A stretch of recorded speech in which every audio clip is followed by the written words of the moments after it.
जब कोई इस सिस्टमैटिक इन्वेस्टमेंट प्लान से निवेश करता है तो क्या सिप करना ही सही है या फिर मुझे लमसम इन्वेस्टमेंट करना चाहिए? लमसम वर्सेस सिप, ये डिबेट ऑन गोइंग है। और आप एज समवन जो लोगों को एडवाइस करते हैं, आप क्या कहते हैं, किसके लिए लमसम सही है, किसके लिए सिप निवेश सही है? जी। तो प्रियंका जी, लमसम या एसआईपी ये दो अलग अलग तरीके हैं इन्वेस्ट करने के। राइट। एसआईपीज ज्यादातर प्रेफर्ड होते हैं जिनके पास मंथली इनकम या रेगुलर बेसिस पे जिनको निवेश करना हो। राइट। और हिस्टोरिकली भी it is proven that SIP एक अच्छा तरीका है जहां पे अगर आपको एक अच्छा कॉर्पस क्रिएट करना है लंबे समय के लिए, तो आप धीरे धीरे करके उसको बिल्ड करते जाइए। और इस वजह से ही एसआईपी इतने पॉपुलर है, खास करके अगर हम बात करें म्यूचुअल फंड इन्वेस्टर्स में, जहां पर उनको पता है। अब बेसिकली एक छोटा सा एग्जांपल बताऊंगा प्रियंका जी, कि अगर समझ लीजिए कि मुझे अगर अगर समझ लीजिए कि मुझे फिफ्थ फ्लोर तक जाना है और वो ऊंचाई, उस चीज की ऊंचाई जो है वो फिफ्थ फ्लोर तक है, या फिर मैं एक सीधा रोप डाल के फिफ्थ तक चढ़ने चढ़ने की कोशिश करूंगा, या फिर एक एक कदम आगे आगे बढ़ूंगा। तो कदम कदम से आगे बढ़ना जो होता है वो एसआईपी होता है, और दूसरा वाला जो है वो आपका लमसम होता है। लेकिन दोनों का एक समय होता है प्रियंका जी, कि अगर हमको एवरेजिंग करना है हमारे इन्वेस्टमेंट को, तो एसआईपी एक अच्छा तरीका है। लमसम ऐसे समय में काम आते हैं जब समझ लीजिए कि मार्केट में कंसोलिडेशन हो। राइट।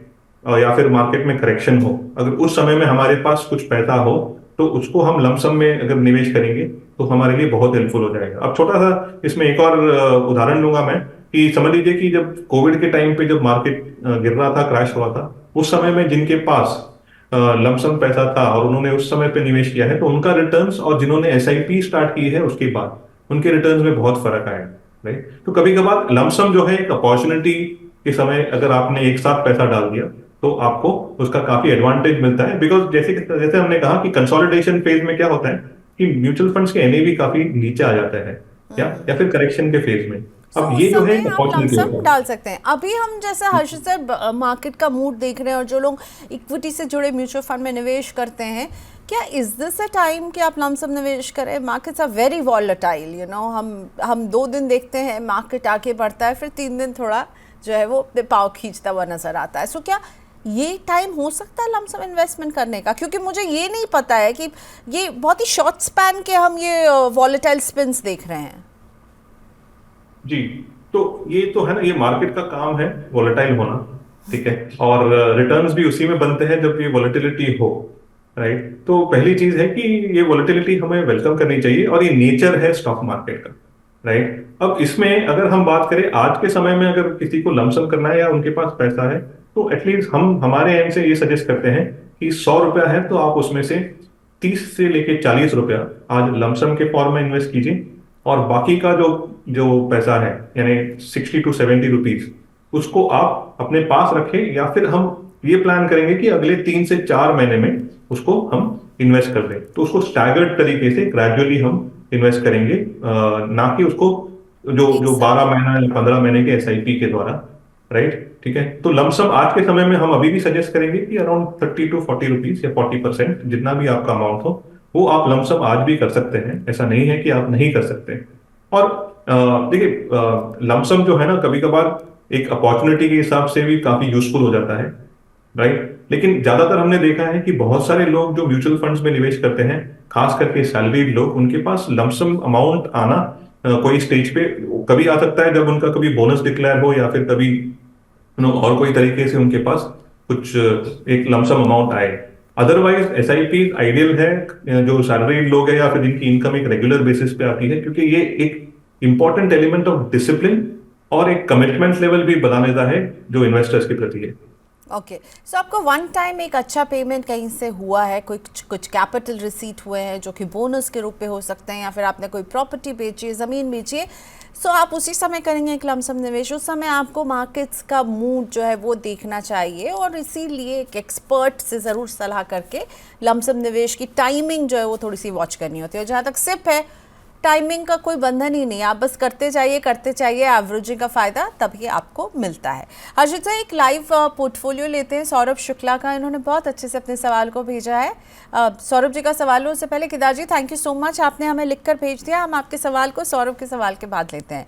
तो सौरभ हमसे पूछ रहे हैं कि इनकी एज है 34 और अभी ये 20 साल तक के लिए निवेश करना चाहते हैं और इन्होंने 2022 में ही अभी इन्वेस्टमेंट जर्नी शुरू किया है।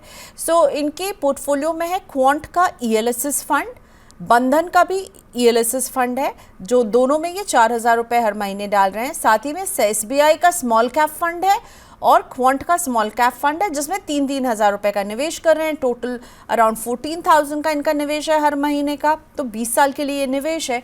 4 फंड्स हमें नज़र आ रहे हैं जो इन्होंने हमें बताए हैं। तो कैसे लग रहे हैं आपको यहाँ सौरभ जी का ये पोर्टफोलियो? आप क्या चेंजेस कुछ सजेस्ट करेंगे सर? 20 ईयर्स का नज़रिया है जी।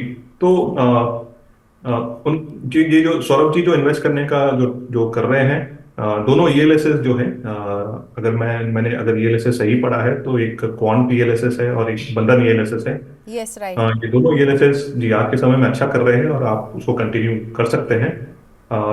और उसके साथ जो आपने पूरा फोकस जो रखा है सौरभ जी, आपने रखा है स्मॉल कैप की तरफ। एसबीआई स्मॉल कैप यानी कुछ समय से यानी एवरेज है, लेकिन फिर भी ओवरऑल अगर आप परफॉर्मेंस देखिए आज भी उस फंड को तो अच्छा है। तो अगर आप उसमें निवेश कर रहे हैं और कंटिन्यू करना चाहते हैं तो बिल्कुल कर सकते हैं। और सेम चीज जो है वो क्वांट स्मॉल कैप की 20 साल का होराइजन काफी बड़ा होता है और खास करके हमने देखी है कि बहुत से निवेशकों की रुचि जो है ये स्मॉल कैप फंड्स में बहुत ज्यादा हो चुकी है अभी कुछ वर्षों से, और खास करके 2-3 वर्षों से। और इसमें कोई बुराई नहीं है, लेकिन उसका एक साथ में एक रिस्क एलिमेंट भी लोग समझ के फिर ही निवेश करें। अगर आप चाहें तो over the period of time धीरे धीरे करके आप थोड़ा सा एलोकेशन जो है आप फ्लेक्सी कैप वगैरह या फिर एक मिड कैप वगैरह में भी आप कर सकते हैं जैसे आप आगे बढ़े, क्योंकि 20 साल का होराइजन है। आइडियली लोग कहते हैं कि स्मॉल कैप्स लंबे समय के लिए बहुत अच्छा होता है, उसमें कोई डाउट नहीं है।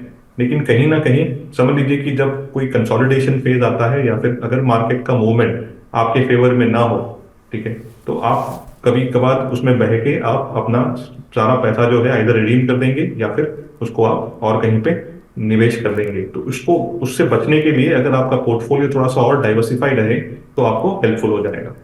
ओके चलिए, तो एक डाइवर्सिफाइड पोर्टफोलियो, वैसे ईएलएसएस दोनों ही फंड अच्छे लग रहे हैं हर्षित सर को, लेकिन स्मॉल कैप जो है ना, आपके पास स्मॉल कैप जो है इस पर थोड़ा सा आपको एक बार रिकंसिडर ज़रूर करना चाहिए। पर क्योंकि लॉन्ग टर्म है तो it is fine, but I am sure आपके कुछ टारगेट्स होंगे, कुछ गोल्स होंगे, तो उसके हिसाब से आप अपने पोर्टफोलियो को रिव्यू करते रहिए और सिप को बढ़ाते भी रहिएगा वक्त वक्त पे। 20 years is a long time, सिर्फ 14,000 की सिप नहीं रखिएगा सौरभ। मैं लेती हूँ केदार जी का सवाल। केदार जी ने अभी थोड़ी देर पहले हमसे सवाल किया भी था और उन्होंने अब हमें बताया, वो पूछ रहे थे हर्षित सर आपसे कि कुछ बताइए, स्कीम्स बताइए जिसमें वो निवेश कर सकते हैं। अब थोड़ा सा क्लैरिटी आ गई उनके क्वेश्चन में और केदार पूछ रहे हैं कि 5,000 रुपये का वो निवेश करना चाहते हैं, फेयर इनफ, और 3 से 5 साल के लिए ये निवेश करना चाहते हैं। तो आप इन्हें क्या सजेस्ट करेंगे ऐसे इन्वेस्टर्स जो 3 से 5 साल का नज़रिया है, 5,000 रुपये निवेश करने हैं?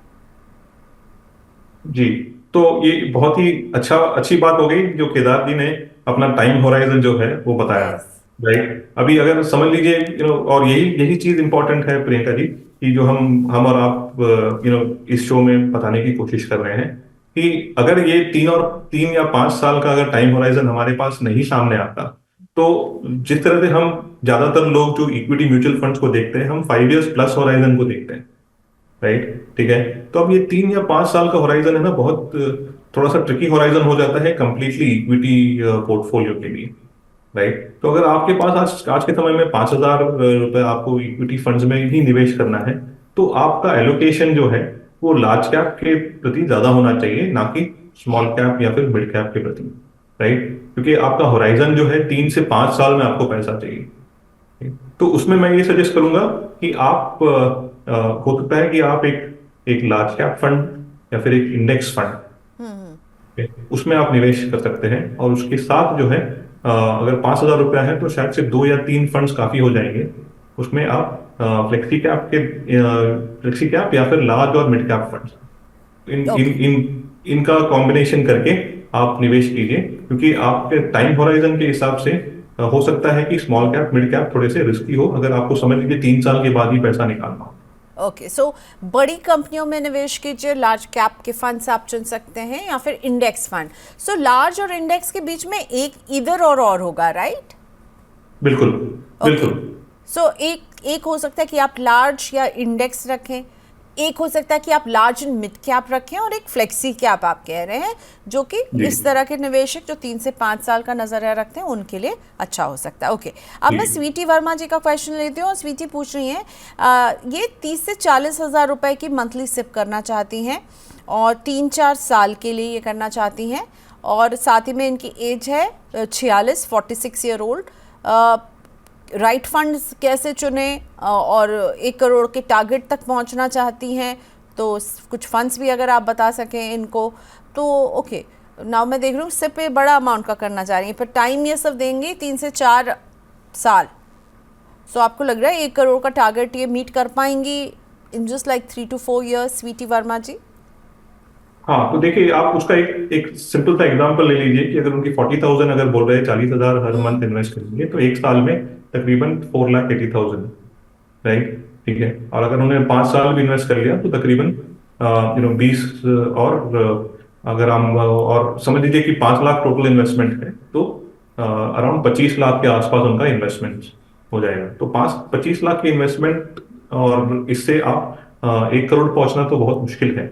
आप एक और स्ट्रैटेजी ये यूज कर सकते हैं कि आपके एसआईपीज जो हैं, जो लोग आजकल करते हैं, जो स्टेप अप एसआईपीज जिसे हम कहते हैं, जहां पर हर साल जैसे आपकी पोजीशन थोड़ी बेटर हो आप उसको बढ़ाते जाइए, लेकिन फिर उसमें भी अगर आपको 1 करोड़ 5 साल में पहुंचना है, तो वो जो एनुअल ग्रोथ इन एसआईपी, यानी हर साल जो आप एसआईपी अमाउंट बढ़ाएंगे वो काफी बड़ा होगा, जो समझ लीजिए कि हो सकता है कि अराउंड 20-25% हो।